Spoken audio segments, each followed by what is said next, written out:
কালো বিড়ালটা আমরা দেখতে চাই। এই কালো বিড়াল আজ এত বছর 10-15 বছর এই কালো বিড়ালটা এই গ্যাস সেক্টরকে ধ্বংস করে দিয়েছে, এই জ্বালানি সেক্টরকে ধ্বংস করে দিয়েছে। এখন আমাদের মূল দাবি 2,15,000 যে গ্রাহক টাকা জমা দিয়েছে ব্যাংকে সংযোগ পাওয়ার জন্য, এই সংযোগ অতি দ্রুত নিষ্পত্তি করতে হবে।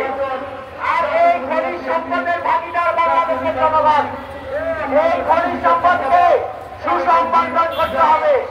এই সুসম্বর্ধনের দায়িত্ব রাষ্ট্র এবং এই সচিবদের, মন্ত্রীদের, তারা বিগত সরকারের আমলে এই সুসম্বর্ধনটি করেনি।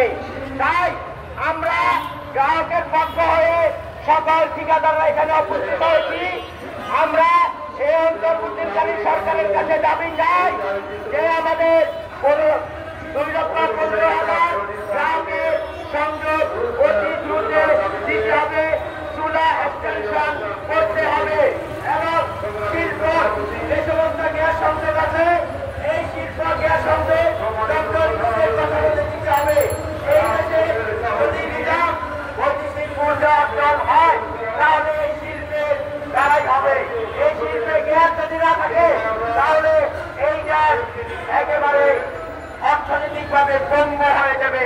তাই সকল ঠিকাদারের দাবি 2,15,000 সংযোগ অতি দ্রুত দিতে হবে।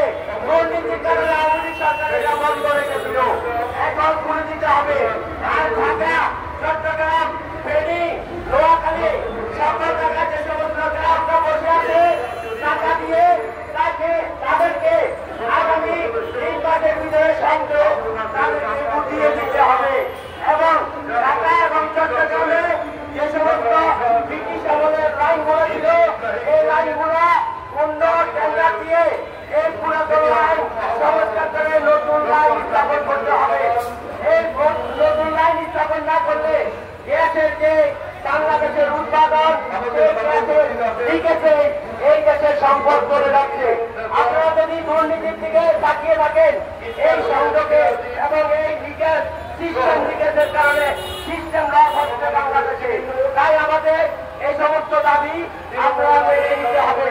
আমরা অতি দ্রুত এই জ্বালানি সেক্টরে আমরা সংস্কার কমিটি করব এবং এই সংস্কার কমিটির মাধ্যমে এই দেশের ঠিকাদার এবং গ্রাহক মিলে আমরা মন্ত্রণালয় ঘেরাও করব, বাণিজ্য দেব এবং আমরা অবস্থান কর্মসূচি করব। সকলকে ধন্যবাদ। এখন আপনাদের মধ্যে কথা বলবেন কুমিল্লা বর্ধমান থেকে এসেছেন খুরশিদ আলম সরকার ভাই। আপনারা সবাই সংক্ষেপ বক্তব্য রাখবেন। সংক্ষেপ।